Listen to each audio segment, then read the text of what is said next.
তো মুসলমানেরা এর বিরোধিতা করে। আমি ডাক্তার জাকির নায়েকের পক্ষে এবং আমি তর্ক করতে রাজি, আমি কথা বলতে রাজি আছি, যুক্তির সাথে আলোচনা করতে। কোন নিয়মটা সবচেয়ে সেরা, কোন আইনটা সবচেয়ে সেরা, আর আপনারাই বের করেন যে আইনটা সবচেয়ে বাস্তবসম্মত, সেটা প্রয়োগ করুন। আমি এখানে বলবো যে সারা ইন্ডিয়াতে কমন সিভিল কোড একটাই থাকুক, ক্রিমিনাল কোডও। শুধু সিভিল কোড কেন, কমন সিভিল কোড থাকুক, কমন ক্রিমিনাল কোডও থাকুক। কিন্তু আমাদের আগে ঠিক করতে হবে যে কোন আইনটা সবচেয়ে সেরা। যেমন একজন হিন্দু মহিলা আমাকে জিজ্ঞেস করেছিলেন কেন ইসলাম একজন পুরুষকে একাধিক স্ত্রী রাখার অনুমতি দেয়। আমি উত্তর দিয়েছিলাম এবং প্রশংসা পেয়েছিলাম। এই উত্তরে একমত হলে আপনাকে কমন সিভিল কোডে লিখতে হবে যে একজন পুরুষ একজনের বেশি স্ত্রী রাখতে পারবেন। আমরা জানি পৃথিবীতে মহিলার সংখ্যা পুরুষের চেয়ে বেশি। এর জন্য কোনো সমাধান নেই, কোনো ধর্মের সমাধান দেয়নি। যদিও কোনো ধর্মই বলে না যে মাত্র একটাই বিয়ে করুন, শুধুমাত্র কোরআন ছাড়া। আমি একটা উদাহরণ দিয়েছিলাম যে হিজাবের সঙ্গে ধর্ষণের সম্পর্ক। আমি উপমা দিয়েছিলাম যে সবচেয়ে কঠিন যে শাস্তিটা আমরা দিতে পারি, যে সর্বোচ্চ শাস্তিটা আমরা দিতে পারি, যার ফলাফল সবচেয়ে ভালো, যেমন ইসলাম বলে মহিলাদের হিজাব পরা উচিত। কোনো পুরুষ কোনো মহিলাকে দেখলে তার দৃষ্টি নিচু করবে। তারপরেও যদি কোনো পুরুষ ধর্ষণ করে সে সর্বোচ্চ শাস্তি পাবে, সেটা হলো মৃত্যুদণ্ড। আমি আমেরিকার পরিসংখ্যান দিয়েছিলাম যে 1990 সালে FBI এর রিপোর্ট অনুযায়ী 1756টি ধর্ষণ সংঘটিত হয়েছে প্রত্যেক দিন 1990 সালে। 1996 সালে US ডিপার্টমেন্ট অফ জাস্টিসের রিপোর্ট অনুযায়ী 2713টি ধর্ষণের ঘটনা ঘটেছে প্রত্যেক দিন 1996 সালে। অর্থাৎ প্রতি 32 সেকেন্ডে একটি ধর্ষণ ঘটছে। আমরা এখানে যে 2 ঘন্টা ধরে আছি, আমেরিকায় 200-এরও বেশি ধর্ষণের ঘটনা ঘটে গেছে এই সময়ের মধ্যে। আমি বলছি যদি আপনারা ইসলামী শরিয়া মেনে চলেন যে যখনই কোনো পুরুষ মহিলার দিকে তাকাবে সে তার দৃষ্টি নিচু করবে। প্রত্যেক মহিলা ইসলামী হিজাব পরবে, পুরো শরীর ঢাকা থাকবে মুখ ও হাতের কবজি বাঁধে। তারপরও যদি কেউ ধর্ষণ করে সে সর্বোচ্চ শাস্তি পাবে। আমি একটা প্রশ্ন করছি, ধর্ষণের হার কি তাতে বাড়বে, একই রকম থাকবে নাকি কমে যাবে? এটা কমে যাবে, এটাই বাস্তব আইন। আর আপনারা দেখবেন একটা অনুষ্ঠান দেখিয়েছিল বিবিসিতে, যেখানে বলা হচ্ছিল নাইজেরিয়া সম্পর্কে। তারা ইসলামী শরিয়া প্রয়োগ করেছিল, ধর্ষণের শাস্তি মৃত্যুদণ্ড, আর তখনই ধর্ষণের ঘটনা সেখানে কমে গিয়েছিল। পৃথিবীতে সবচেয়ে কম ধর্ষণের ঘটনা ঘটে সৌদি আরবে। আমি সৌদি আরবের পক্ষে বলছি না, তবে যেটা ভালো তার প্রশংসা করা উচিত। আমি অভিনন্দন জানাই LK আদভানিকে। আমার মনে পড়ছে কয়েক বছর আগে 1999 সালে অক্টোবর মাসে তিনি একটা বিবৃতি দিয়েছিলেন স্বরাষ্ট্রমন্ত্রী হিসেবে যে মৃত্যুদণ্ডই হবে একজন ধর্ষকের শাস্তি। তাকে অভিনন্দন জানাই, তিনি ইসলামের কাছাকাছি এসে গেছেন। হয়তো এর পরে স্বরাষ্ট্রমন্ত্রী বলবেন যে সব মহিলাদের হিজাব পরা উচিত। হ্যালো, আসসালামু আলাইকুম। আমার নাম ইয়াসির ফাহামি, আমি এসেছি ইরান থেকে। আমি যেটা জানতে চাই, আপনি নিশ্চয়ই সালমান রুশদির স্যাটানিক ভার্সেস পড়েছেন। একজন মুসলমান হিসাবে কেউ বইটা পছন্দ করবে না। আপনি কি মনে করেন যে ইমাম খোমেনি যা করেছিলেন তিনি কি ফতোয়াটা দিয়ে ঠিক করেছিলেন? এটাই আমার মূল প্রশ্ন।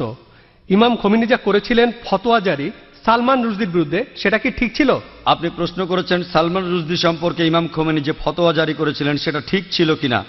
আমার প্রশ্ন হচ্ছে কেন ইমাম খোমেনি ফতোয়া জারি করলেন 1 বছর পরে? যে দেশ সবার আগে সালমান রুশদির স্যাটানিক ভার্সেস নিষিদ্ধ করেছিল সেটা ইন্ডিয়া। আর আমি এই কাজটার জন্য রাজীব গান্ধীকে অভিনন্দন জানাই। কেন ইমাম খোমেনি সালমান রুশদিকে হত্যা করার ফতোয়া দিলেন 1 বছর পরে? কারণ তাকে নিয়ে কোনো খবর হচ্ছিল না। সবই রাজনীতি, রাজনীতির খেলা। আপনি যদি ফতোয়া দিতে চান আপনি সেটা দেবেন। বইটি পৃথিবীর বিভিন্ন দেশে সমালোচিত হয়েছে, অনেক দেশ নিষিদ্ধ করেছে, আর তিনি ফতোয়া দিলেন তাকে হত্যা করতে হবে। ঠিক না বেঠিক সেটা পরের কথা। এটাই হচ্ছে রাজনীতির খেলা, রাজনৈতিক সুবিধা। এইসবই রাজনীতির খেলা। কিন্তু রাজীব গান্ধী যা করেছিলেন হয়তো তিনি এটা জানতেন না। আমি আগেও এই স্যাটানিক ভার্সেস নিয়ে কথা বলেছি, যদিও বইটা ইন্ডিয়াতে নিষিদ্ধ। আমি বইটা পড়েছি। হয়তো জানেন সালমান রুশদি বলে যে সে মুসলমান ছিল, সে কাউকেই বাদ দেয়নি। তার বইতে সে রানী এলিজাবেথকে ছোট করেছে। আর সেই একই ব্রিটিশ সরকার এক আমেরিকান লেখকের বই নিষিদ্ধ করেছে অশ্লীল শব্দ ব্যবহারের জন্য, father, uncle, cousin, king, Margaret থ্যাচারকে উদ্দেশ্য করে। আর এই সালমান রুশদি শব্দটাকে আরো ভয়াবহ করলো ING যোগ করে। তারপরেও বইটা খুব জনপ্রিয়। তাহলে একজন আমেরিকান লেখক, তার বইটা নিষিদ্ধ হলো 4টা অক্ষর থ্যাচারকে বলার জন্য। আর এই লোক সালমান রুশদি সেটাকে ভয়াবহ করলো আইএনজি দিয়ে, সেই একই মার্গারেট থ্যাচারকে উদ্দেশ্য করে, কিন্তু সে পেল পুরস্কার। কেন? কারণ সে ইসলামের নিন্দা করেছে, এতে তারা খুব খুশি। আর আপনি কি জানেন সে বাদ দেয়নি রাম সীতাকেও? এদেরকে শ্রদ্ধা করে বেশিরভাগ ইন্ডিয়ান, তাদেরকেও ছোট করেছে। আমি শব্দটা আর বলতে চাই না, সে তাদেরকেও ছোট করেছে, তাদেরকেও ছাড়েনি। আর অনেক লোকই সেটা সমর্থন করে। তাই রাজীব গান্ধী সম্ভবত জানতেন না, কিন্তু পরে তিনি বইটা পড়ে বুঝতে পেরেছেন যে কাউকেই সেখানে বাদ দেওয়া হয়নি। তাহলে কেউ যদি সব সময় নিন্দা করে, পবিত্র কোরআনের সূরা মায়দার 33 নম্বর আয়াতে উল্লেখ আছে যে যদি কোনো ব্যক্তি আল্লাহর বিরুদ্ধে যুদ্ধ করে আর তার নবীর বিরুদ্ধে, অনেকগুলো পদ্ধতি আছে। একটা হচ্ছে তাকে মৃত্যুদণ্ড দিন, ক্রুশবিদ্ধ করুন, বিপরীত দিক থেকে হাত পা কেটে ফেলুন, অথবা দেশ থেকে বহিষ্কার করে দিন।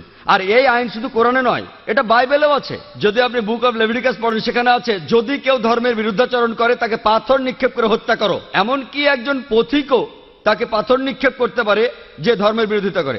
তাহলে এই আইন সব ধর্মগ্রন্থে আছে, শুধুমাত্র ইসলামে নয়, বেশিরভাগ ধর্মগ্রন্থেই এ কথা আছে। হতে পারে খ্রিস্টান ধর্ম, হতে পারে ইসলাম ধর্ম, হতে পারে ইহুদি ধর্ম। স্রষ্টার বিরোধিতা যদি নিশ্চিতভাবে ঈশ্বরের বিরোধিতা করা হয়, অন্য কোনো দেশের সীমা নাই। আমরা এখান থেকে ফতোয়া দিতে পারি না যে তাকে হত্যা করা হবে ইত্যাদি। যদি সেই দেশে ইসলামের আইন থাকে, কেউ স্রষ্টার বিরোধিতা করলে তার জন্য নির্দিষ্ট আইন এবং কিছু নিয়ম কানুন আছে। কিন্তু রাজনীতিবিদরা যা করেন, মুসলমান রাজনীতিবিদ হোক অথবা অমুসলমান রাজনীতিবিদ হোক, আমি দুঃখিত, আমি কোনো রাজনীতিবিদকে ছোট করতে চাচ্ছি না, সবাই না হলেও আমি বলবো বেশিরভাগ, আপনি দেখবেন তারা নিজেদের সুবিধার জন্য আপোষ করছে। আর ঠিক এই কারণেই বলা হয়ে থাকে যে ধর্ম আর রাজনীতি দুটো আলাদা জিনিস, কিন্তু তারা ধর্মকে ব্যবহার করে হাতিয়ার হিসেবে খ্যাতি অর্জনের জন্য। মানুষ এই কাজটাই করে। আমাদের বোঝা উচিত যে ফতোয়া দিয়েছিলেন খোমেনি, আমার মতে এটা রাজনৈতিক ফায়দা লোটারি কৌশল। কিন্তু বইটা নিষিদ্ধ করেছিলেন রাজীব গান্ধী, সেটা ঠিক ছিল। তিনি নিষিদ্ধ করেছিলেন প্রথম, আর এখন এই নিষেধাজ্ঞা তুলে নেওয়া হচ্ছে। আমি জানি না এই নিষেধাজ্ঞা আছে না তুলে নিয়েছে। এই নিষেধাজ্ঞা তুলে নেওয়ার জন্য দাবি এসেছিল। তবে কেউ যদি স্রষ্টার বিরোধিতা করে, ইসলাম বলে, খ্রিস্টান ধর্ম বলে, খ্রিস্টান ধর্মে তাকে পাথর মেরে হত্যা করতে হবে। ইসলাম ধর্মে 4টা পথ আছে, হত্যা থেকে বহিষ্কার পর্যন্ত। খ্রিস্টান ধর্মে একটাই পথ, শুধুমাত্র পাথর মেরে হত্যা করা। ইসলামে 4টা পথ আছে, বেছে নিতে পারেন। খ্রিস্টান ধর্মে শুধুই পাথর মেরে হত্যা করা। আশা করি আপনি উত্তরটা পেয়েছেন। গুড ইভিনিং স্যার, আমি টি অনুরাগনী, একজন আইনের ছাত্রী। আমার ধারণা সন্ত্রাসবাদ বন্ধ করা যায়, নিদিম পক্ষে কমানো যায় যদি মানুষকে সহিষ্ণুতা শেখানো যায়। ইসলাম কি সহিষ্ণুতা সম্পর্কে কোনো উপদেশ দেয়? আর যদি দিয়ে থাকে, যাদের উপর ইসলাম ধর্মে এই দায়িত্বগুলো রয়েছে, মানে আমার মনে হয় ইসলাম ধর্মে, আমি আসলে শব্দগুলির সাথে পরিচিত না। হিন্দু ধর্মে যেমন গুরু আছেন, তেমনি ইসলাম ধর্মে যারা উপদেশ দেন অন্য মুসলমানদের, তো সেসব ক্ষেত্রে তারা কি সহনশীলতা সম্পর্কে কোনো শিক্ষা দেন? বোন, আপনি সুন্দর একটা প্রশ্ন করেছেন। ঠিকই বলেছেন যে সন্ত্রাস কমানো যায় সহনশীলতা চর্চার মাধ্যমে। ইসলাম সহনশীলতা শেখায় কিনা, ইসলামের ধর্মীয় নেতারা তারা সহনশীলতা শিক্ষা দেন কিনা? বোন, আমি আগেও বলেছি, বেশ দ্রুতই বলেছিলাম, আমি এটার উপরে খুব একটা গুরুত্ব দেইনি। অনেকগুলো শর্তের একটা, যে কোনো মানুষের জন্য জান্নাতে যেতে হলে, বেহেশতে যেতে হলে, স্বর্গে যেতে হলে, সেটা হলো সহনশীলতা। পবিত্র কোরআনে সূরা আল আসরের 1 থেকে 3 নম্বর আয়াতে বলা হয়েছে যে ওয়াল আসর ইন্নাল ইনসানা ফি খুসর ইল্লাল্লাযিনা আমানু ওয়া আমিলুস সলিহাতি ওয়া তাওয়াসাউ বিল হাক্কি ওয়া তাওয়াসাউ বিস সবর। মহাকালের শপথ, মানুষ অবশ্যই ক্ষতিগ্রস্ত, কিন্তু উহারা নহে যাহারা ঈমান আনে ও সৎকর্ম করে এবং পরস্পরকে সত্যের উপদেশ দেয়, এটাকে বলে দাওয়া। আর সহনশীলতা ও ধৈর্যের উপদেশ দেয়। সহনশীলতা হলো জান্নাতে যাওয়ার অন্যতম একটি শর্ত। যদি আপনি সহনশীল না হন, সূরা আসর অনুযায়ী আপনি বেহেশতে যেতে পারবেন না। শুধু সহনশীল হলেই চলবে না, অন্য মানুষকেও সহনশীলতার পথে আনতে হবে। তবে সহনশীলতা শব্দটার অনেক রকম অর্থ করা যায়, আর বিশেষজ্ঞরাও বলবেন সহনশীলতারও একটা সীমা আছে। সহনশীলতা বলতে কি বোঝেন? ভালো, কেউ যদি আপনার সাথে অন্যায় কিছু করে, আপনি প্রতিশোধ নিলেন না, খুব ভালো। কতদিন করবেন? তাই সহনশীলতারও একটা সীমা আছে। আর ইসলাম ধর্মে জালিম সেই লোক যার কাজ হলো জুলুম করা। অর্থাৎ আপনি বলতে পারেন যে ক্ষতি করে সবার। জালিম রয়েছে 2 প্রকার। এক প্রকার সে ক্ষতি করে অন্য মানুষের, আরেক প্রকার সে ক্ষতি করে নিজের। দুই প্রকার জালিম রয়েছে, দুইজনকে বলা হয় জালিম। একজন জুলুম করে অন্যের উপর, আরেকজন করে জুলুম নিজের উপর। আমাদের প্রিয় নবী সাল্লাল্লাহু আলাইহি সাল্লাম বলেছেন, এর উল্লেখ আছে সহিহ মুসলিম হাদিসে, যদি তোমার চোখের সামনে অন্যায় কিছু ঘটে, যদি তুমি পারো সেটা বন্ধ করো তোমার হাত দিয়ে। যদি হাত দিয়ে বন্ধ করতে না পারো, বন্ধ করো তোমার মুখ দিয়ে, তোমার জিহ্বা দিয়ে। যদি জিহ্বা দিয়ে বন্ধ করতে না পারো, অন্ততপক্ষে মনে মনে নিন্দা করো যে কাজটা অন্যায়। আর তুমি যদি এটা করো, তুমি একেবারে নিচের স্তরের বিশ্বাসী, নিচের স্তরে। তাই আমাদের কি করতে হবে? সহনশীল হতে হবে, অন্যকে হতে বলতে হবে। যেমন আল্লাহ বলেছেন পবিত্র কোরআনে সূরা বাকারার 153 নম্বর আয়াতে, ইন্নাল্লাহা মা'আস সাবিরিন, নিশ্চয়ই আল্লাহ সবরকারীদের সাথে আছেন। যখন তুমি সবর করো, খেয়াল রাখবে যেন সীমা অতিক্রম না করে। এরও একটা সীমা আছে, সহনশীলতার একটা সীমা আছে। কোনো কিছু সীমা ছাড়ানোর আগে যদি আপনি দেখেন একজন মহিলাকে ধর্ষণ করা হচ্ছে, আপনি ওই মহিলাকে বলতে পারেন না সহ্য করেন, সমস্যা নেই। যদি আল্লাহ আমাকে শক্তি দিয়ে থাকেন, আমি যদি দেখি একজন মহিলা ধর্ষিত হচ্ছেন, আমি সেটা বন্ধ করার চেষ্টা করবো হাত দিয়ে। যদি না পারি তাহলে বলবো, আরে ভাই সাহেব ধর্ষণ করবেন না। মুম্বাইয়ের একটা খবর, একটা বাচ্চা মেয়ে, 13 বছরের একটা বাচ্চা মেয়ে, তাকে ধর্ষণ করেছে এক লোক। সেখানে 5 জন যাত্রী ছিল, তাদের মধ্যে একজন আপত্তি তুলল, সবাই বাধা দিয়েছিল। আরে 5 জন লোক একটা মাতালকে আটকে দিতে পারতো, 5 মাতাল, কিন্তু তারা কিছুই করেনি। মানবতার হয়েছেটা কি? মানুষ আজ কোথায় গিয়ে দাঁড়িয়েছে? 5 জন জোয়ান লোক সামলাতে পারে না একজন মাতালকে, যে মেয়েটাকে ধর্ষণ করছে। এটা কি সহনশীলতা? আমি বলবো কাপুরুষতা। সেজন্য আমি বলছি, যদি এই 5 জন লোক সন্ত্রাসী হতো, সন্ত্রাসী মানে যারা অসামাজিকদের মনে ভয় জাগায়, ওই মাতালটা এই কাজ করার সাহস পেত না।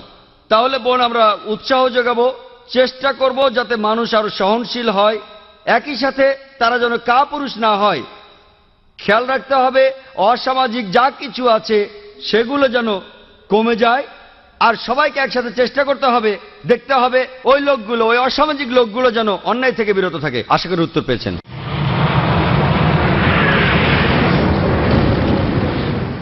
হ্যালো, আমার নাম দীপক, আমি একজন চার্টার অ্যাকাউন্টেন্ট।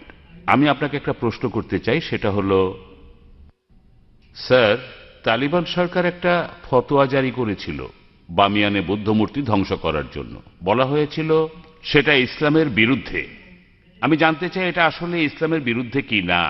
এটা কি আসলেই সেই পথ যেটা শয়তানের দেখানো পথ, যে ব্যাপারে মুসলমানদের সতর্ক থাকতে হবে? ভাই, আপনি যে প্রশ্নটা করেছেন একই প্রশ্ন আমাকে করা হয়েছিল আমি যখন সুরাটে বক্তৃতা দিচ্ছিলাম। ঘটনা ঘটার মাত্র কয়েকদিন পরের কথা, তখন এটা বেশ গরম খবর ছিল। তালেবানরা ধ্বংস করছিল সেই সময় বামিয়ানের বুদ্ধ মূর্তিগুলো। ভাই আমাকে প্রশ্ন করেছেন যে এটা কি ইসলামের বিরুদ্ধে ইত্যাদি। একই প্রশ্ন আমাকে একজন অমুসলিম জিজ্ঞাসা করেছিল সুরাটে, যে কাজটা ঠিক না ভুল। আর তখন কিছু পরস্পরবিরোধী খবর শোনা গিয়েছিল, আসলে তারা মূর্তিগুলো ধ্বংস করেছে কিনা। আর তাই তখন আমি বলেছিলাম যে আমি জানি না ওগুলো ধ্বংস করা হয়েছে কিনা, কিন্তু আজকে আমরা জানি যে এটা সত্য ঘটনা, ধ্বংস করা হয়েছে। কাজটা ঠিক না ভুল, আমি যা বলতে পারি যে আমি বিভিন্ন ধর্মের একজন ছাত্র হিসেবে বলছি, ঠিক না ভুল সেটা পরে বলছি। আমি যেটা বলতে পারি যে অবশ্যই তালিবানরা যদি তারা বুদ্ধ মূর্তিগুলো ধ্বংস করে থাকে, তারা যেটা করেছে তারা আসলে বৌদ্ধদের উপকারী করেছে। আমি বিভিন্ন ধর্মের একজন ছাত্র, আমি বৌদ্ধ ধর্মগ্রন্থ পড়েছি, আমি পড়েছি ধাম্মাপাঠ, আমি ধর্মগ্রন্থগুলো পড়েছি। এই ধর্মগ্রন্থগুলোর মধ্যে কোথাও লেখা নেই যেখানে বুদ্ধ বলেছেন যে আমার মূর্তি পূজা করো। বুদ্ধ কখনোই বলেননি যে বৌদ্ধরা মূর্তি পূজা করবে। মূর্তি পূজা পরে চালু হয়েছে। আমি যেটা বলতে পারি বিভিন্ন ধর্মের একজন ছাত্র হিসেবে, ঠিক না ভুল সে ব্যাপারে পরে আসছি। তারা যেটা করেছিল আসলেই তারা বৌদ্ধদের উপকার করেছিল। আর বৌদ্ধ ধর্মগ্রন্থের মধ্যে কোথাও লেখা নেই তার মূর্তি বানাতে হবে। এবার প্রশ্নটাতে আসি। এই প্রশ্নটা আমাকে এক সাংবাদিক করেছিল ব্যাঙ্গালোরে, যে শুধু এই কারণে ইসলাম মনে করে মূর্তি পূজা করা একেবারে নিষিদ্ধ। অন্য ধর্মে আছে, খ্রিস্টান ধর্ম বলে। যদি আপনি পড়েন ওল্ড টেস্টামেন্ট, এটা বলা হচ্ছে বুক অব ডিউটেরোনমিতে 5 নম্বর অধ্যায়ে 7 থেকে 9 অনুচ্ছেদে। এছাড়াও বুক অব এক্সোডাসে 20 নম্বর অধ্যায়ে 3 থেকে 5 নম্বর অনুচ্ছেদে বলা হয়েছে আমাকে ছাড়া অন্য কারো উপাসনা করো না, আমার উপাসনা করতে কোনো প্রতিমা তৈরি করো না, আমার কোনো রূপক তৈরি করো না উপরের স্বর্গ, নিচের পৃথিবী অথবা পৃথিবীর নিচের সমুদ্র থেকে। তাদের সামনে নতজানু হয়েও না, তাদের সেবা করো না, কারণ আমি ঈশ্বর সৃষ্টিকর্তা খুব ঈর্ষাপরায়ণ। তাই খ্রিস্টান ধর্ম অনুসারে ইহুদি ধর্ম মতে মূর্তি তৈরি করে তাকে ঈশ্বর বলা একেবারে নিষিদ্ধ, একইভাবে নিষিদ্ধ ইসলামেও।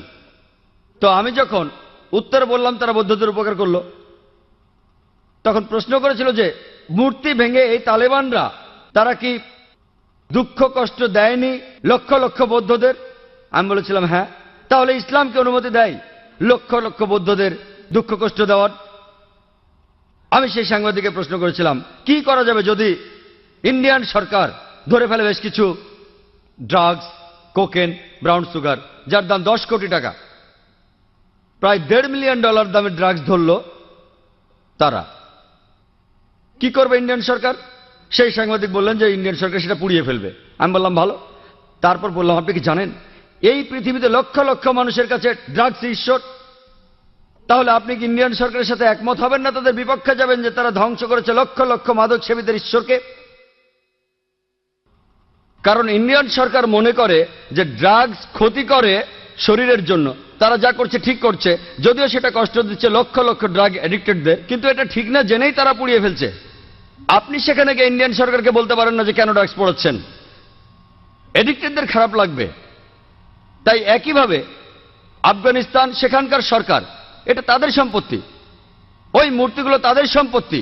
যদি তারা এই কাজ করতো অন্য কোনো দেশে তাহলে আপত্তি জানাতে পারতেন। তারা তাদের দেশে এটা করেছে, এটা তাদের সম্পত্তি, তাদের পছন্দ হলে তারা রাখবে, ইচ্ছে হলে ধ্বংস করে ফেলবে। আমরা আপত্তি জানানোর কে?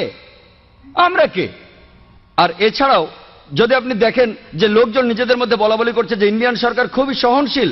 আপনি কি জানেন যে বোম্বেতে যখন আপনি ডোমেস্টিক এয়ারপোর্টে আসবেন, সান্টা ক্রুজ এয়ারপোর্টে, যেখানে একটা বড় মূর্তি ছিল মহাবীরের, হোটেল জালের ঠিক সামনেই মূর্তিটা ছিল নগ্ন। তারপর লোকজন আপত্তি জানালো, তখন মূর্তিটার সামনে একটা দেয়াল তুলে দেয়া হলো। তারপর কয়েক মাস পরে তারা সরিয়ে ফেলল মূর্তিটা। এই একই লোকগুলি যারা আপত্তি জানালো মূর্তির ব্যাপারে, সেই লোকগুলো নিন্দা জানাচ্ছে আফগানিস্তানকে। কেন? একই লোকগুলো আপত্তি জানালো রাস্তার উপর একটা মূর্তির ব্যাপারে। দেখলেন? আপনি কি জানেন ইন্ডিয়াতে জৈন ধর্মের অনুসারীর সংখ্যা আফগানিস্তানের বৌদ্ধদের চেয়ে বেশি? তাই যখন বোম্বের সরকার সেই মূর্তিটাকে সরিয়ে ফেললো, যাকে মনে করা হয় ঈশ্বর, যাকে মনে করেন তীর্থঙ্কর জৈনরা, আর জৈন ধর্মের অনুসারীর সংখ্যা ইন্ডিয়াতে যারা আছে আফগানিস্তানের বৌদ্ধদের চেয়ে বেশি, সেই সময় কি আপত্তি তোলেনি? আর যখন আফগানিস্তান সরকার এটা করছে তখন আপনি আপত্তি জানাচ্ছেন কেন? এই দুই মুখ নীতি। কারণটা হচ্ছে ওয়ার্ল্ড ব্যাংক। জৈনরা কি দুঃখ পায়নি যখন জৈনরা একটা মূর্তি রাখলো মহাবীরের, যাকে তারা মনে করে তীর্থঙ্কর? আপনি কেন আপত্তি জানাবেন? ঠিক তখনই সবাই বলে উঠলো যে সরাতে হবে মূর্তিটা, সরাতে হবে মূর্তিটা। আর সেই লোকগুলো আপত্তি আর নিন্দা জানাচ্ছে কেন তোমরা ধ্বংস করলে বামিয়ানদের বুদ্ধ মূর্তিগুলো? দুমুখনীতি। আর তাই আমাদের মানুষ হিসাবে নেওয়া উচিত একমুখনীতি। এক একবার এক এক রূপ ধারণ করা, এই নিয়ম ভালো না। আমি যেটা মনে করি এটা তাদের সম্পত্তি। ধরেন একজন অমুসলিম একটা বাড়ি কিনলো, সেই ঘরের মধ্যে খোদাই করা আছে কাবা শরীফ, ধরেন কাবা শরীফ। যদি সেই অমুসলিম কাবা শরীফ পছন্দ না করে আর সেটা ঢেকে ফেলে, কে আপত্তি জানাবে? যদি কেউ। আর বিশ্বাস করেন যদি কোনো মুসলমান যদি সে তৈরি করে কোন মূর্তি মোহাম্মদ সাল্লাল্লাহু আলাইহি সাল্লামের, আপনি যদি সেই মূর্তি ধ্বংস করেন, সারা বিশ্বের মুসলমান যদি আপনার বিপক্ষে থাকে, আমি ডাক্তার জাকির নায়েক আপনার পক্ষে থাকবো। কারণ মোহাম্মদ সাল্লাল্লাহু আলাইহি সাল্লামের মূর্তি তৈরি করা সম্পূর্ণ নিষেধ। যদি কোনো মুসলমান পাগল মোহাম্মদ সাল্লাল্লাহু আলাইহি সাল্লামের মূর্তি তৈরি করে এবং তার পুজো করে, আর আপনি একজন অমুসলিম যিনি ইসলাম সম্পর্কে জানেন, আপনি যদি সেই মূর্তি ধ্বংস করেন, যদি সারা বিশ্বের মুসলমান আপনার বিপক্ষে থাকে, আমি ডাক্তার জাকির নায়েক আপনার পক্ষে থাকবো।